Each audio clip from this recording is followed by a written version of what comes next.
Amigas y amigos, tengan ustedes muy buenas noches.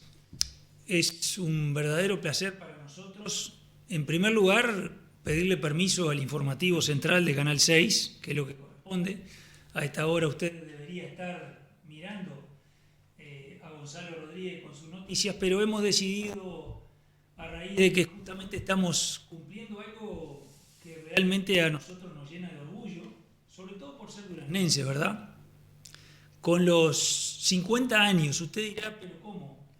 El próximo festival es el 49º, pero bueno, para eso tenemos, sin lugar a dudas, y ustedes ya lo vieron, a Jesús, que bueno, con él vamos a compartir un ratito, vamos a tratar de ver algunas imágenes, porque las nuestras seguramente no son de las más lindas, pero antes que nada y todo eso, que en definitiva va a tratar de ser esto, que ha sido muy improvisado, miren que no fue para nada armado, simplemente dijimos, y lo hemos visto a Jesús y por supuesto a muchas personas de aquella época que están hablando de los 50 años o de la cantidad de festivales que lleva. Y bueno, y decidimos en definitiva nosotros que ya estamos casi que cumpliendo los 29 años al frente de este canal y que ha sido parte, yo diría, importante también, no el canal, sino la productora básicamente de televisión, conjuntamente obviamente con todos nuestros amigos, parte fundamental yo creo para dejar un legado en definitiva que corresponde que así sea para las generaciones futuras. Pero antes de eso, seguramente vamos a estar haciendo lo que corresponde y que correspondería haber hecho en el año 2022, porque esta persona que yo tengo aquí a mi lado ha estado, bueno, por muchos años en nuestro canal, le hemos hecho algún homenaje también, ha recibido en su momento alguna plaquita por allí, porque se lo merece sin lugar a dudas, pero también se merece esto que seguramente queremos compartir con todos ustedes.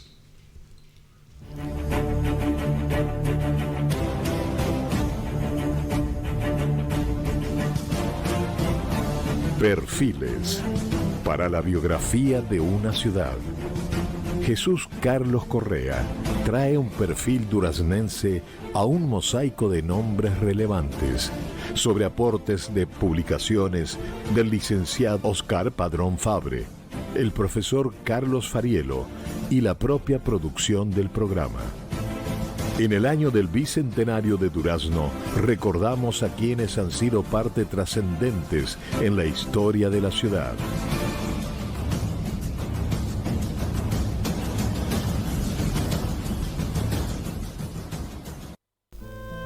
Jesús Carlos Correa nació el 24 de mayo del año 49 en el viejo y querido barrio Puerto de los Barriles, hijo de Reina Arisméndez y Carlos Correa. Concurrió a la Escuela 2, se destacó por su buena lectura y facilidad para expresarse, por lo cual intervino desde tercero a sexto año en representaciones teatrales dirigidas por Rosina Sosa. A los 10 años comienza a participar en audiciones radiales del Tío Noé, dirigidas por Bautista Díaz González, y a sugerencia de a los 11, se inicia como recitador, teniendo un éxito inmediato que lo llevó inclusive a representar a Durazno en el Festival Nacional de Folclore desarrollado en Salto. En el año 65 colabora con Manuel Demetrio de Sousa en la coconducción de programas diarios que por Radio Durazno se emitían después del mediodía, y en el 67 gana el concurso de informativista. En el año 70 estructura toda la programación de CW96 Radio G. En el 72 vuelve a Radio Durazno en la conducción del informativo, comenzando a relatar fútbol. En el año 73 integra la comisión organizadora del primer Festival Nacional de Folclore. Del año 1973, donde tuve de la suerte a los 23 años de subir al escenario para conducir el primer Festival Nacional de Folclore. Cuando se efectúa los días 9, 10 y 11 de febrero, creando el eslogan "Todo el Uruguay canta en Durazno". Todo el Uruguay y América cantan en Durazno. En el 78 participa en el concurso El Relator del Año, que organiza CX8 Radio Sarandí tras la muerte de Carlos Solé. Fue relator de partidos internacionales en Ecuador, Perú.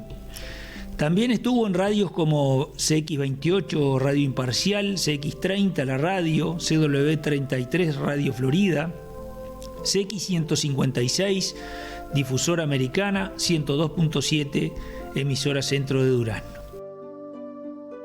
Actualmente su actividad radial se limita al programa Lo que se ama no se olvida, que se emite por Radio G. En televisión ha sido productor de varios programas, como Vuelta de Página, Ni Más Ni Menos, Canta Durazno. Amigos de Canta Durazno, un placer estar con ustedes para compartir una nueva edición de nuestro programa. Y director también del informativo de Canal 6 de Givisión TV Cable. Señoras y señores, tengan ustedes muy buenas noches, un gusto en compartir la primera edición. En la prensa escrita fue corresponsal de La Mañana, El Diario, La República, director de los semanarios locales La Semana y Semanario Duraznense, y actualmente es director de la versión digital de Durazno Hoy. Creador de diferentes actividades culturales que se cumplieron en Durazno, como Domingos Juveniles, certámenes Durazno Su Historia y Su Cultura, Noche de Judas, Sábados en Familia. Sábados en Familia. Señoras y señores, tengan ustedes muy buenas tardes, bienvenidos. Y gracias por estar aquí. Ha recibido numerosos reconocimientos, entre ellos Charrúa de Plata en el 25º Festival de Durazno, Gran Premio de la Comunicación en el 86 y Trofeo en Cosquín 2012, homenaje de la colectividad uruguaya de La Plata, Argentina y del Festival del Bailarín.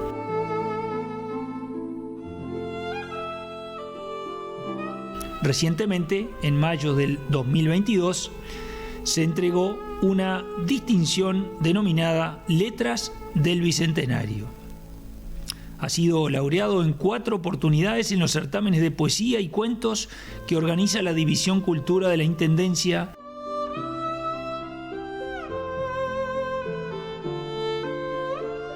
Y varios de sus temas han sido musicalizados y grabados por Elvio Fernández, Abayubá Sánchez, Cacho Lavandera, Alicia Olivera y Virginia Belot.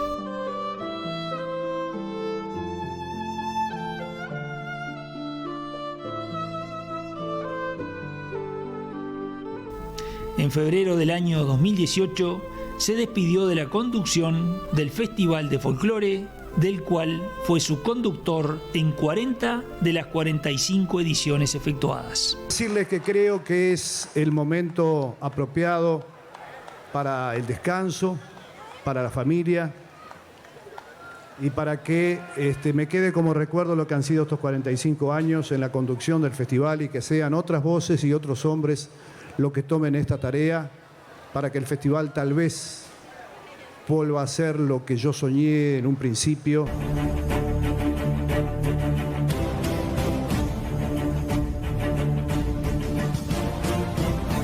Perfiles para la biografía de una ciudad. Jesús Carlos Correa trae un perfil duraznense a un mosaico de nombres relevantes, sobre aportes de publicaciones del licenciado Oscar Padrón Fabre, el profesor Carlos Farielo y la propia producción del programa. Bueno, muy bien. Buenas noches, Jesús. Buenas noches. Hiciste un perfil, ¿no? Vos pediste autorización por el título. Quizás para mucha gente esto es nuevo, porque en realidad los perfiles que tú hiciste en el año 2022 están todos colgados en YouTube. Y faltaba sin lugar a dudas que faltaba Por supuesto que nosotros como amigos personal tuyo, de tu familia, de toda tu familia, te lo debíamos porque sin lugar a dudas consideramos y creo que este es el mejor momento para que lo recibas, ¿no? Porque no en vano 50 años de algo que tú querés tanto, ahí lo dijiste, bueno, nos vas a explicar en realidad por qué son los 50 años. Ahí vamos a comenzar en esta charla. Bueno, por supuesto que mi agradecimiento, generalmente nosotros, tú lo sabes perfectamente, quienes estamos en la comunicación, hablamos de los demás y no de nosotros mismos. No nos resulta fácil hacerlo cuando es Jesús Correa el tema que nos convoca. El festival nació en el año 1973, lo que sucede que cuando llega el Festival 12, quienes estaban en aquel momento, que era todavía la época de la dictadura, estamos hablando del 84, ya estábamos muy cerca de la apertura democrática, gana Apolo las elecciones, pero recién va a asumir en marzo y entienden que quedaba mal dejarle al intendente que venía, de repente, un gasto importante si organizaban el Festival de Febrero, y resuelven no hacerlo. Es la primera vez que el festival no se hace. Sería el Festival 13, no se hace en el año 85. 85, correcto. Apolo asume en marzo del 85. Y después, con el tema de la pandemia, hace 2 años creo que se suspendió de nuevo, ¿no? Así es. Por consiguiente, tenemos 2 años menos. El festival hubiera cumplido 50 años en el año 2021 si se hubiera hecho todo directamente. Hablar de aquella comisión arriesgada y desafiadora que quizás en el año 73, como tú bien lo dijiste, años difíciles, sobre todo por el tema político, que indudablemente después se manifestó frente a un tema que todos conocemos. ¿Qué nos podés decir tú que con esos jóvenes 23 años, como decías ahí, estabas participando de una serie de connotados, digamos, personalidades de Durán, ¿no? Que hoy algunos no están y que, bueno, inclusive nos hubiera gustado que alguno de ellos estuviera presente acá, que creo, si no me equivoco, tú intentaste tener alguno de ellos, pero si hay algún recuerdo especial de esa conjunción de personas que en algún momento van a plantearle al doctor Iturria esto que se transformó en algo tan lindo y que por mucho tiempo, más allá de las diferencias que seguramente tú tienes con lo que se está desarrollando hoy, ¿qué podemos rescatar de eso? Nosotros vivíamos una época en la cual yo comencé, como lo has perfectamente tú dicho ahí en mi perfil, comencé muy joven a trabajar en radio y a hacer programas de folclore. Canta Durazno nace en el año 69, y integré ese grupo de duraznenses que viajó en 2 oportunidades al Festival de Salto. Y en un viaje de retorno planteamos ¿por qué no hacer en Durazno el festival? Y bueno, se formó en aquella época una comisión de cantores, de artistas de Durazno, que planteó la idea y lamentablemente fue fracasando porque nunca la Intendencia lo tomó para sí. Y para nosotros hacer el festival era demasiado costoso, lo que daba el Ministerio de Cultura era muy poco, hacía los afiches, un descuento en los pasajes del tren, pero nada más. Entonces, sucesivamente, primero fue al ingeniero Castelli, en aquella época, después fue al doctor Iturria en el año 72, en septiembre del 72, que le planteamos y Iturria debe haber demorado 15 segundos en decirlo que sí. Es decir, Iturria es fundamental. Por ese sí permitió, dice, bueno, pero hay que trabajar y comenzamos a trabajar al otro día. Después él llamó a más gente para integrar la comisión, algunos que eran delegados de la Junta Departamental, Antonio Raúl Cabanas, Alma Saavedra, y dentro de lo que eran los artistas, José María Vedat, Julio César Piñeiro, Weisman Sánchez y el caso mío, que a la vez yo también en esa época ya estaba estaba en la Intendencia, pero además con la asunción de Iturria pasé a ser de la oficina de prensa de la Intendencia. Y ahí comenzamos a hacer ese festival que ni nos imaginábamos, en primer lugar, que fuera tan exitoso como el primero, porque si uno mira las fotografías en blanco y negro, de las cuales el doctor Iturria conserva los álbumes de los 2 primeros festivales, el escenario fue colocado un poquito más allá de la pista de atletismo y resultó insuficiente. Ahí estamos viendo... Esa foto que estamos viendo son... Yo no sé si del primero o del segundo, pero ahí se nota clarito la gente en el sector de la platea, que ya había aquellas sillas de hormigón que habían bajado de la tribuna. Sí, correcto. Y a eso se le sumó, eso es el álbum, ¿ves? Esa es la primera hoja del álbum, donde están los nombres de la comisión organizadora. Ahí ya estamos trabajando para el segundo festival, de acuerdo a lo que veo, porque ahí se incorpora Garat, veo por allí, creo que Herman Sánchez. Y bueno, fue toda una sorpresa lo que la gente respondió ese día. Y bueno, fue un inicio, el primer inicio, digo yo, porque el segundo inicio fue en el segundo festival, cuando llovió las 3 noches, cuando se estuvo por suspender, y la gente en la Casa de la Cultura, recién adquirida por el intendente, allí al lado de la iglesia de San Pedro, donde hoy es la Sala La Valleja, haciendo cola para sacar las entradas, golpeaba y obligó prácticamente a la comisión a desistir de la posibilidad de suspenderlo, que de repente si lo hacía... No sí, sin lugar a dudas. Lo hicimos los 3 días bajo lluvia. Yo siempre digo que ese fue el segundo nacimiento del festival. Hace un ratito, Jesús, estábamos mirando imágenes y fotografías, tú te referías a él, ese primer escenario que tenía ese formato de Eduardo Cortazo. De Eduardo Cortazo, que posteriormente creo que siguió básicamente... Sí, hizo, creo que hasta el Festival 11 hizo los escenarios Cortazo.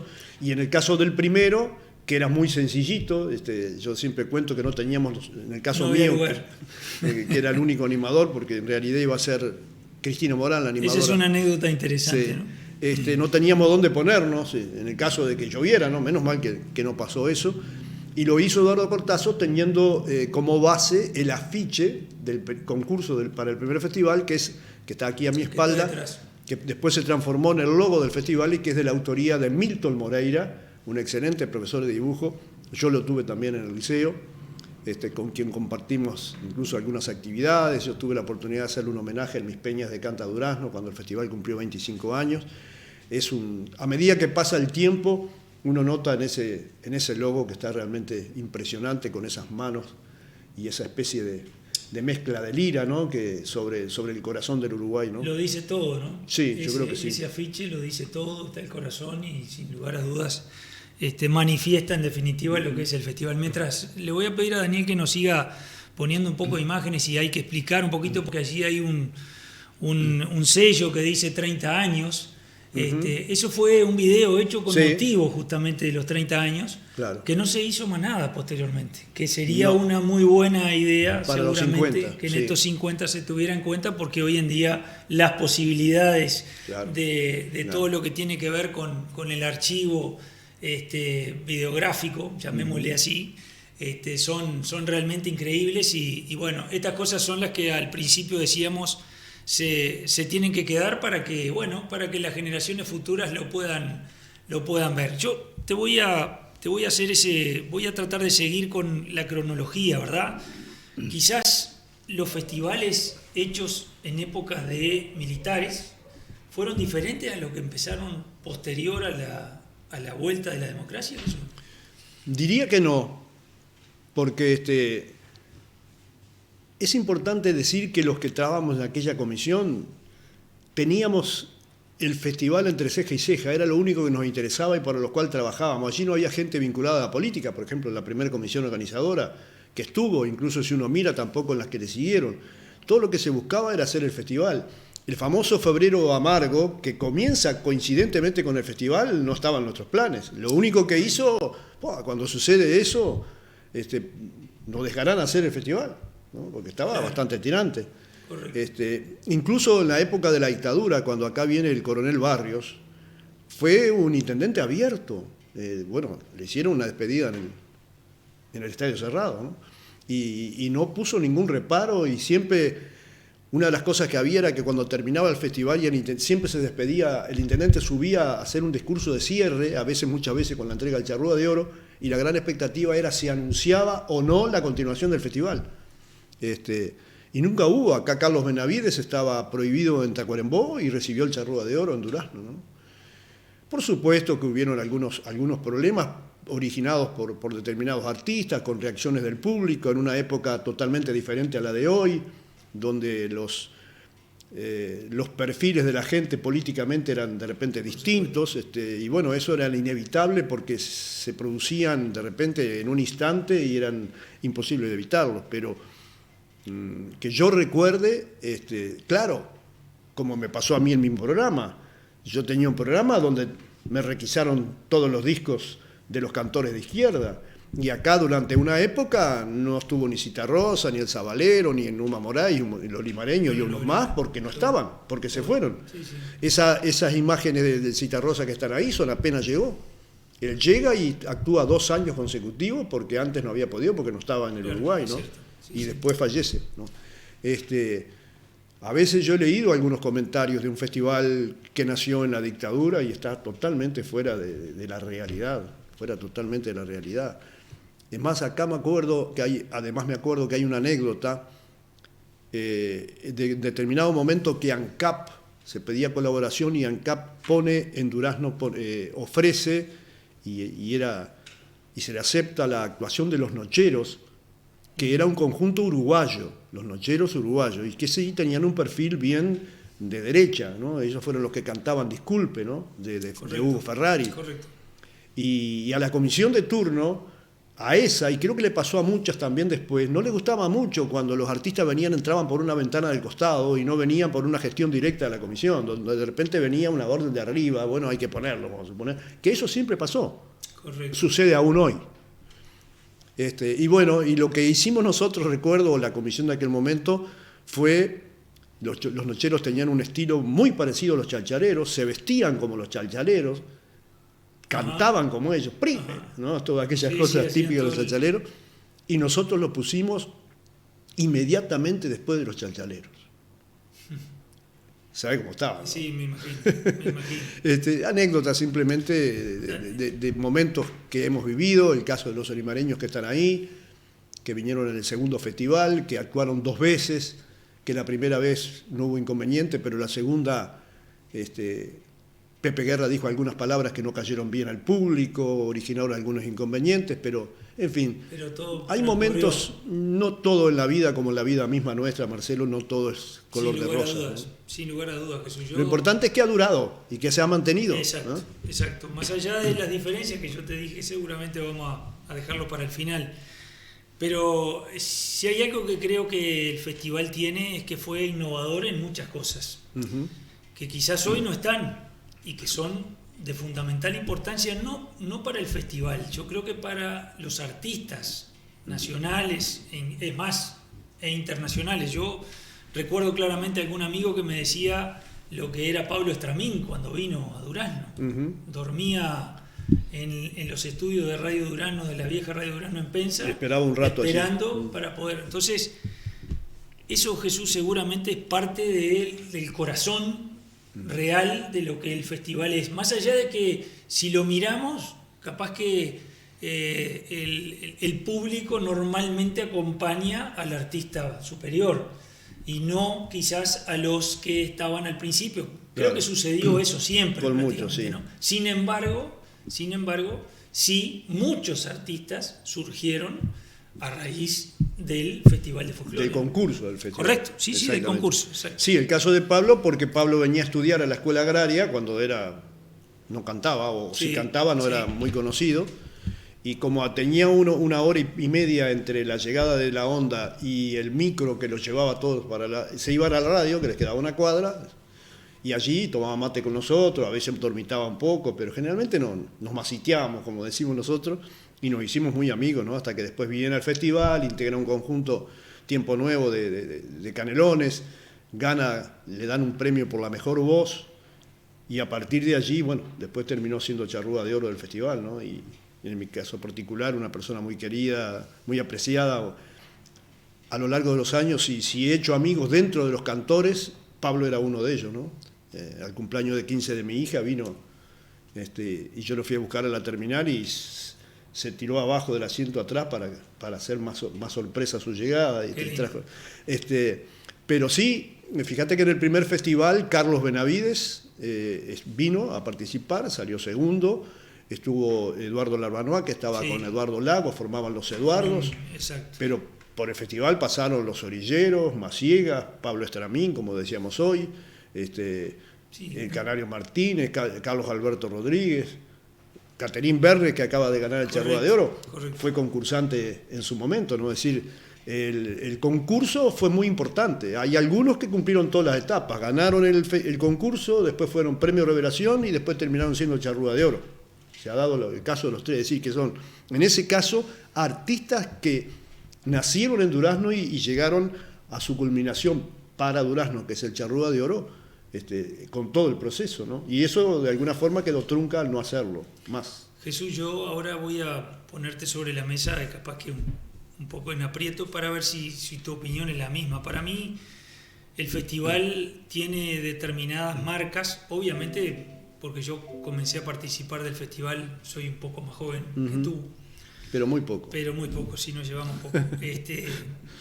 Y el festival número 25, sí, indudablemente en el estadio cerrado, en el estadio Landoni, es una marca, y seguramente el 28º también. Por la Porque ida. marcó el pasaje ese tan duro también, porque en su momento los sí. seres humanos somos bastante, y sobre todo los uruguayos, y capaz que los durazneses más, bastante agrios frente al cambio. En muchas cosas. Sabemos que muchas cosas las hemos ido aceptando en la medida en que son impuestas. Saldrá bien, más o menos, o mal, pero generalmente son hechas con el mejor de los corazones para que salgan las cosas. ¿Estás de acuerdo con eso? 25º con Soledad, 28º con el Parque. Sí, hay un antes y un después del Parque de la Hispanidad. En el estadio el festival tenía la solemnidad inimitable hoy por hoy, porque la gente iba allí y iba a escuchar folclore. Tenía un mayor acceso a los propios artistas. No nos olvidemos que la platea que estaba allí eran 6.000 y hubo un año que se puso hasta 8.000 sillas. La gente se levantaba y pasaba por atrás del escenario y se encontraba con los artistas y charlaba. Eso no sucede en el Parque de la Hispanidad. Pero en el Parque de la Hispanidad sí lo que sucede es que hoy una persona de pocos recursos se sienta al lado del que tiene más dinero, que antes no. Antes la platea, que valía muy cara, y el público de pocos recursos sacaba la entradita para la tribuna, que estaba bastante lejos. Hoy solamente basta llegar temprano con una silla para sentarse en primera fila. Y además el parque permite, bueno, si un artista no le gusta o si está cansado, levantarse, caminar, recorrer la feria, ir a los juegos de niños si tiene niños, e irse más allá al encuentro gaucho, ver la peña. Es decir, es otra cosa. Pero creo que no debería ser comparable, sino que debería ser elogiable los festivales en los dos lados y etapas cumplidas. Correcto. Porque el Parque de la Hispanidad lo que ha permitido de que el estadio pueda lucir como luce y no como pasaba antes, que terminaba el festival a las 9 de la mañana del lunes y a las miércoles ya jugaba Durazno y aquello era un chiquero, porque había llovido los 3 días, ¿no? Sí. O sea, sí, y otra cosa, Marcelo, y ganamos en un lugar que no solamente es para el festival, sino que es para grandes eventos en la medida en que se den cuenta de que ese lugar es como para hacer mega espectáculos, porque es muy difícil en encontrar el país un lugar de 30 hectáreas o 20 y pico hectáreas con la característica del parque. Yo quiero detenerme en esos dos momentos para después hacer un cierre o al menos un resumen de esto que intenta hacer por lo menos un recuerdo de esos 50 años. Ese 25º de Soledad, ¿qué te dejó, Jesús? Y el 25º lo que tuvo era lo impresionante del público. Yo recuerdo que, claro, yo tenía la ventaja de que al tener programas folclore estaba al tanto de lo que sucedía y conversando con Valerio Coirolo y con Ignacio Espilo en aquella época, recuerdo, le dije, mire que hay una chica que canta así asá, bueno, ellos lo vieron y finalmente lo contrataron y fue un aluvión, ¿no? Porque ver venir ómnibus de todos lados, que prácticamente no había lugar para colocar las excursiones que vinieron de todo el país. A mí me quedó grabado para siempre el murmullo de la gente acomodándose en los asientos cuando sabían que después venía Soledad. Se sentía ese murmullo. Venía Soledad y la gente se acomodó, muchos de ellos en el suelo. Ese año se pusieron 8.000 plateas, no se cobró la tribuna, fue gratis, y con lo que se vendió de la platea se pagó todo el festival, Marcelo. La gente compró las 8.000 plateas y cerca de 2.000 más se sentaron en el suelo, es decir, pagaron lo mismo para sentarse en el suelo. Correcto. Y yo que tuve la suerte de estar en el escenario, me paraba en el escenario, miraba para la izquierda, donde está la tribuna, creo que es Volpe, allá del otro lado, la que está hacia la ciudad, y la gente se me perdía. Había gente que solamente escuchaba, no veía. Eso fue impresionante. Fue en el estadio Landoni, ahí está, la Sole. Fue un ventarrón en el escenario, con la gente allí cerquita. Yo siempre miro esa imagen, veo a mi hija Cecilia, que está en primera fila, que hoy ya tiene 48 años. Y bueno, fue seguramente uno de los puntos altos que ha tenido el festival, entre muchos, pero ese del Festival 25, porque ahí recién empezaba Soledad. Ella había cantado en una peña en Cosquín, donde hay muchas peñas, la peña de César Isela, y César Isela, cuando la vio, le sugiere a la comisión ese mismo festival invitarla una noche, y bueno, ese fue el comienzo, que aún perdura. Hubo gente que dijo, y durará 5 o 6 años. Recuerdo un periodista de Montevideo que dijo, esta chica durará 5 o 6 años. Bueno, se quedó corto. Se quedó un poquito corto. Sí, yo en realidad de esas imágenes que estamos viendo, tengo para decirte que nuestro equipo de Zebra Televisión era quienes estaban tomando esas imágenes, y si no me equivoco también, en ese mismo festival se puso la primera pantalla, que la voló el viento. La voló el viento y cayó arriba de uno del móvil, en definitiva, que teníamos nosotros para hacer la producción. Pero también tengo para recordar lo que fue ese aluvión de gente que uno no daba crédito de aquello, porque además de estar trabajando y de tener que concentrarse en su trabajo, se sentía un poco apasionado por lo que era esta chica en ese momento, ¿no? Acá arriba de la escenografía tenemos, que seguramente Lucas ahí nos va a mostrar, un montón de programas. Programas del 30º, el 37º, bueno, cosas que, además del colorido y de en definitiva lo que tiene que ver con la difusión, las revistas que en definitiva todo esto se dejó de hacer, ¿verdad, Jesús? Se paró, se definió. Este año vamos a hacer una. Bien, pero se dejó de hacer. A lo que voy es que nosotros veíamos ahí en los costados, en el estadio, y yo no sé si en el parque hubo también. Parque también hubo el comercio. Hasta el Festival 40, Marcelo, hasta el Festival 40 se vendía publicidad. Eso en definitiva era parte importante, porque si había algo que a veces era un poco criticado, era el hecho de que los festivales no se autofinanciaban o no se llegaba a cubrir, porque sabemos muy bien lo que son los costos de los artistas. Sí. ¿A ti te parece que eso se puede volver a hacer? ¿Es necesario que se haga? ¿El comercio en definitiva saca su provecho de nada menos que de la cantidad de gente que va? ¿Cuál es tu opinión, Jesús?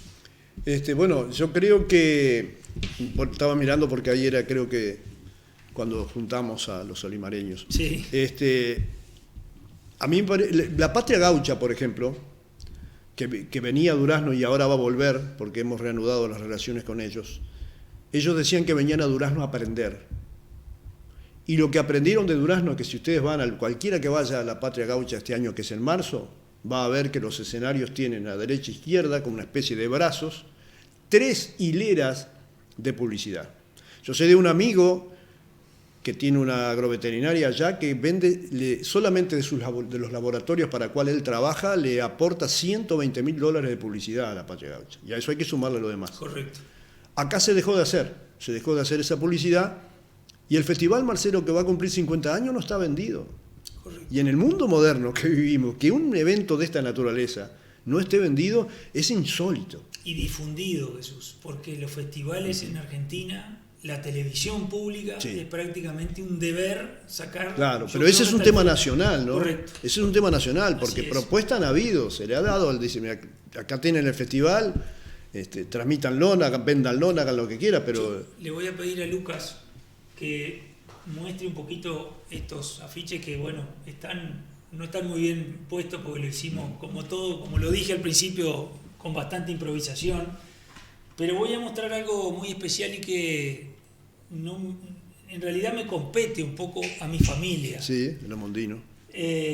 Ahí dice en los primeros, en el cuarto y creo que en el tercero también, y bueno, en el octavo, Pilsen.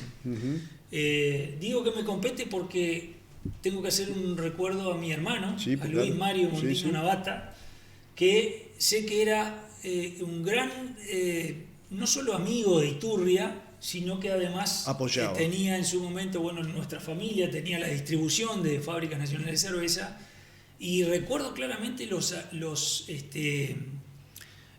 luminosos que se colocaban en los costados, no sé si eso lo recuerdas tú, en los costados, en las torres de la luz. Una decía Cruz y la otra decía Pils. Exacto. Eso yo como lo viviste. Adolescente lo viví.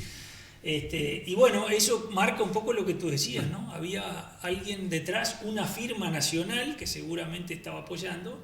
¿Por qué? Porque, bueno, se estaba gestando nada más ni nada menos que uno de los festivales, o el festival más importante que tiene el Uruguay, que por suerte es nuestro. Yo, creo que la intención ahora, sé que han estado haciendo contactos con alguna productora, y la intención es comenzar a venderlo al festival, no sé si pensando en sino más que nada pensando en el Festival 50. Es decir, la venta de publicidad no solamente le va a permitir a la Intendencia disminuir los costos, sino que a la vez, de repente, disminuir el precio de la entrada, aunque en mi opinión personal, la entrada del Festival de Durazno es una de las más baratas de la región, salvo el Festival de Paso de los Toros, que es absolutamente gratis, y que la gente, es allí mismo, por consiguiente la gente va a pie a verlo. Correcto, sí, después, los 180 pesos de Durazno no existen. Prácticamente no existe, ¿no? Sí. Porque una entrada al partido de fútbol vale 200. Pero si se quiere con el tiempo ir disminuyendo el precio de la entrada, sería bueno para que la gente pueda ir los 3 días y no alguna familia que optan por uno solamente porque no le da el bolsillo, que eso también es cierto. La solución es venderlo. Sí, en un país donde además no hay generosidad de ningún gobierno que ha estado para hacer aportes importantes de los grandes entes, ¿no? Vos le pedís algo al Ministerio de Educación y Cultura y te da declaración de interés nacional. Sí, está claro eso. Monedita nada. Entonces se hacen con el esfuerzo propio. Yo no me quiero poner indudablemente del lado de nadie, pero entiendo también de que seguramente con el nacimiento del Festival de Folclore hubieron muchos nacimientos más. Sí. Y seguramente eso que tú dices de los entes y el Estado, que poco apoya, quizás sea justamente por eso, porque al dar a uno hay que dar a todos. Y el dar a todos implica un presupuesto que seguramente algún legislador deberá tener en cuenta. Sucede que en el dar a uno generalmente están los eventos de Montevideo. Y en el dar a todos es ausencia para los grandes eventos que hay en el país. Eso ha pasado siempre, pasa con la publicidad oficial. Es decir, es un tema demasiado de larga largo. data. Yo voy a tratar de ir terminando porque creo que tenemos muchísimo para hablar, porque claro, a uno se le ocurren muchas preguntas, pero ahí en los perfiles hay algo muy claro que tú haces arriba del escenario del festival número 1. No. Cuando te despides. Y ese fue el 38. No, más adelante. Bueno, no debe haber importa. sido el 40, 41, por ahí, ¿no? Ahí está. Tú haces una especie de despedida. Hoy en día estás trabajando, quizás detrás de bambalinas, estás ayudando y colaborando, y en cierta forma se nota la mano tuya, ¿verdad? Porque obviamente volvió aquello de la necesidad del folclore, y que quizás, seguramente lo hablábamos fuera de micrófono, existan algunos artistas que no los conoce la gente. Tú me hacías una anécdota hace poco salieron a la calle y preguntaron por un cuando vino el chaqueño. Sí. Me gustaría que hicieras esa claro, porque en aquella época la comisión que estaba Popea, Homero Aldama, Juan Pablo Castro, Raúl Moreira, Ramón Medero, era la que armaba la programación, hacía contactos, conocía, porque estaban permanentemente viendo folclore, y después le llevaba al intendente la sugerencia, pero el que decía sí o no siempre fue el intendente, el de antes y el de Todos. El intendente es el que decía. Entonces cuando se le dijo el chaqueño palavecino, dije, ¿quién es? Que no lo conoce nadie. Y me invitó a salir a la vereda, porque yo le dije, no, mirá que el chaqueño anda muy bien. Y salimos a la vereda, le preguntó a 3 personas si conocía el chaqueño y ninguna sabía nada. No lo conocía, seguro. Entonces, Pero lo trajo igual, y fue un éxito, ha sido uno de los mejores viernes. Incluso la última vez que tuvo el chaqueño, que reiteró su visita, le contó esa anécdota en una conferencia de prensa. Yo creo que lo más importante, que yo siempre digo, acá ha habido un pueblo que lo respalda. De la misma manera que creo que en los últimos años no ha tenido la gente de Durazno de repente la voz fuerte como para hacerse sentir, porque uno debe hacerse sentir en las buenas y en las malas, ¿no? Por eso tal vez hemos perdido algunas cosas. Y en el ambiente periodístico también no ha habido una editorialización del tema festival, poco se habla. Y es bueno decir las cosas cuando estas suceden. Entonces, el festival, una de las cosas que tenía era que tenía una gente atrás que peleaba por el festival. Eso que yo te conté que en el segundo festival se hizo porque la gente golpeaba la vidriera para que no se suspendiera y después agotó el stock de nylon de las tiendas para hacer todo el festival abajo la lluvia. Eso es amor. sí, sí. Es su festival, le pertenece a Durazno, ¿no? Y eso es muy importante. El festival existe por el apoyo de la gente en las malas y en las buenas, ¿no? Entonces, a veces cuando uno mira y escucha y lee los comentarios sobre la programación, las comparaciones con otros festivales o todo, se escapa de una realidad y que el festival es único, es un lugar de asistencia casi obligatoria, como es la exposición rural que yo siempre cuento. Mamá nos ponía los mejores vestiditos que teníamos, ropa, y nos llevaba con un bolsito a la exposición rural a ver las ovejas y las vacas. Pero había que ir. Correcto. Y bueno, y el festival es así. Familiar, un encuentro familiar. La juventud va, muchos ni saben quiénes actúan y van al festival. Y van al festival, correcto. Y es algo que nos pertenece, ¿no? Y el festival, por otra parte, no es solamente ver a un artista taquillero, porque un artista taquillero lo puede traer cualquier día, como trajo a Abel Pintos, el intendente. El festival es algo más que eso, es mostrar distintas culturas, distintas expresiones artísticas, ¿no? De los que empiezan de abajo también. En fin, es lo que yo he estado adentro y afuera del festival y nunca he dejado de pensar lo mismo. A mí, porque haya tenido una circunstancia de repente de enfrentamiento, aunque ese no sería exactamente el nombre, no voy a dejar de querer al festival y de trabajar para él y de defenderlo. Para mí, como el Festival de Durazno, en muchos aspectos no hay ninguno. Y el parque tiene determinadas comodidades que lo hacen insuperable. Vamos a hacer 2 cosas, porque me gustaría también, vamos a hablar de ese tema y después vamos a cerrar. ¿Cuál es ese tema? Te referiste al parque, y lo hablamos en su momento. Seguramente fue de discusión pueblerina, sí. El hecho, bueno, tú lo mencionabas, el estadio quedaba deshecho, el partido de fútbol era un desastre, ver en la cancha. Seguramente tú estabas en algún La medio gente de del fútbol se quejaba. Ahí está. Sobre eso hay una anécdota, ¿verdad? Sí, hay anécdotas. Hay una anécdota que está muy vinculada a Canal 6. Correcto. Me gustaría que la contaras. Tenía el programa Yo Canta Durazno en la radio y apenas terminó ese campeonato, ese festival y jugó Durazno con la cancha deshecha porque había llovido. Empezaron a venir mensajes de que, en fin, criticando que por qué se seguía haciendo. Y digo, bueno, dije yo en el programa, a mí me parece que estaría bueno sacarlo del estadio. El tema es dónde. El tema es encontrar un lugar que reúna determinadas condiciones parecido al estadio.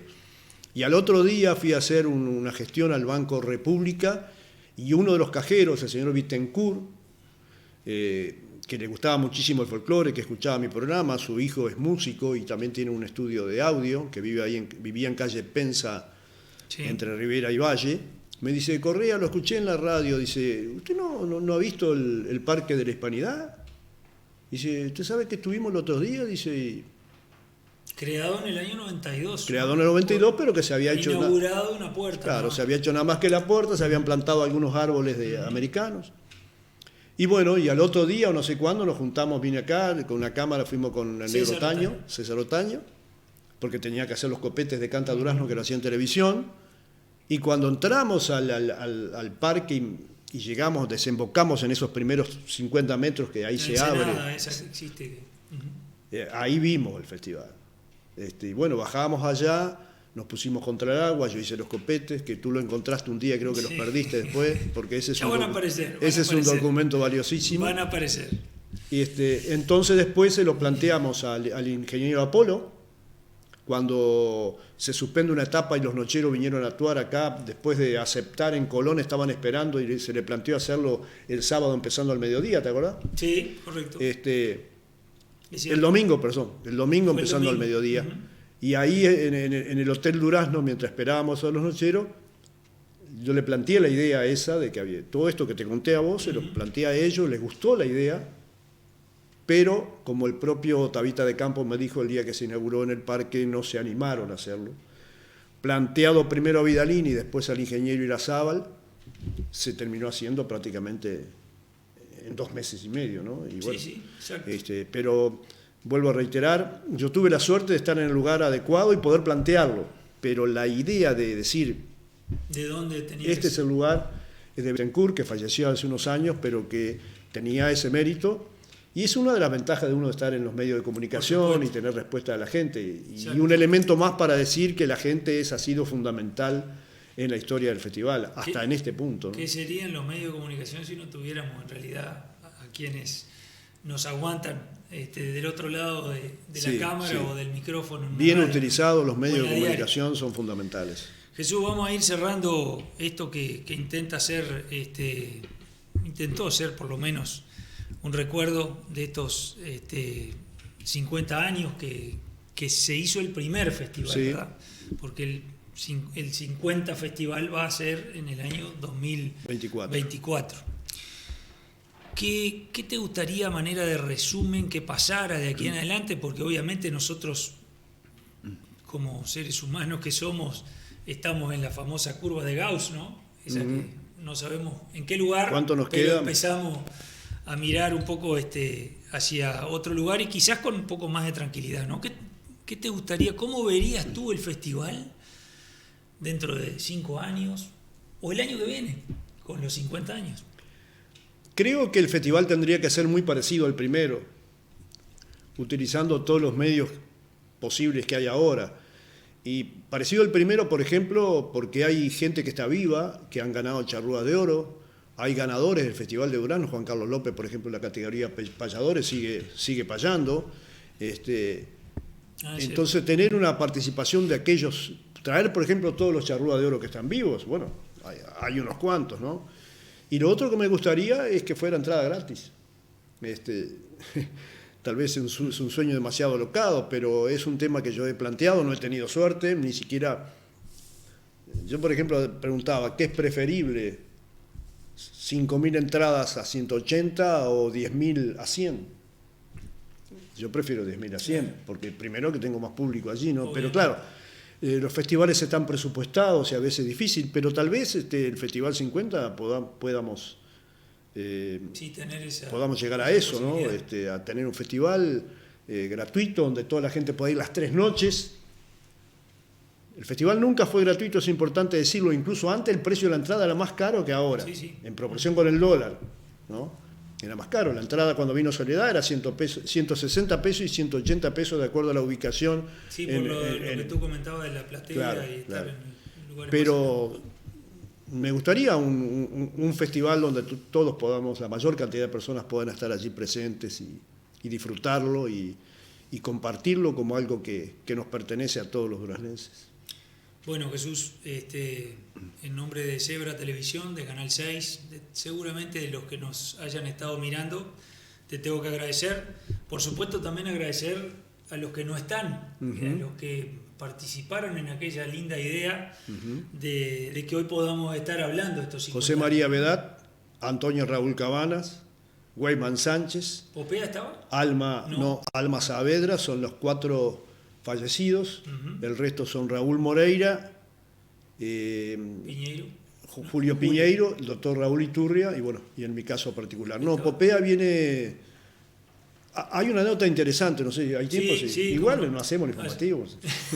Le decimos a Gonzalo que espere. Hay una anécdota muy interesante de que todos los Sánchez Galarza, a excepción de Nisman, el fotógrafo, Ajá. todos integraron la comisión y nunca estuvieron juntos.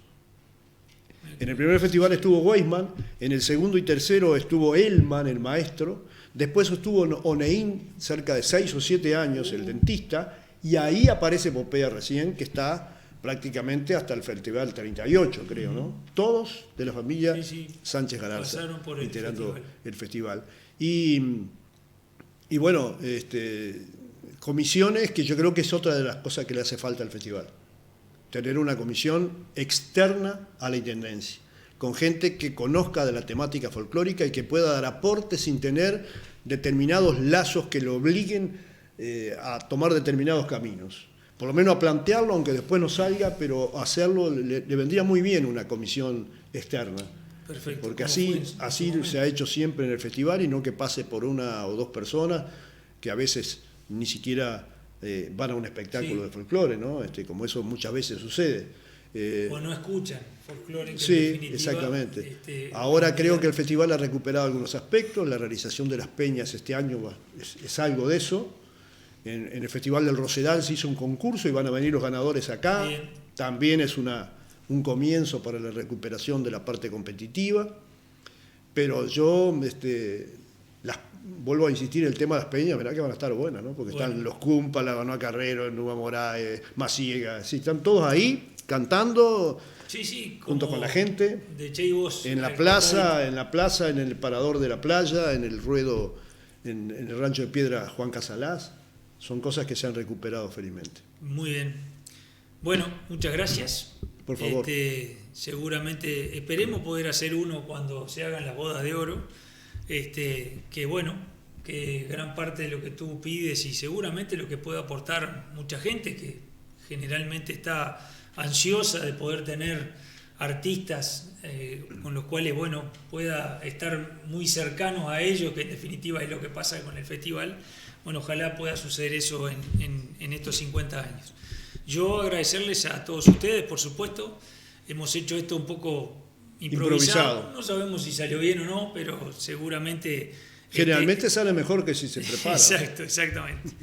Así que lo único que tengo que decirles es muchas gracias, buenas noches, y si ustedes se quedan con el informativo central de nuestro Canal 6. Buenas noches.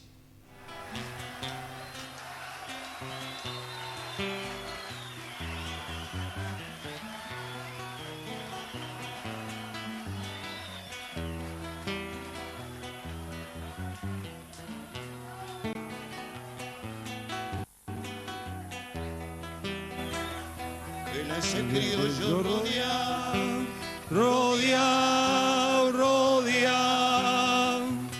los paisanos le dicen mi general, los paisanos le dicen mi general, alumbrando con su voz la oscuridad. Hasta las piedras saben a dónde va. Y hasta las piedras saben a dónde va. Con libertad no prendo ni temo que don José, oriental en la vida, también, oriental en la vida y en la muerte también.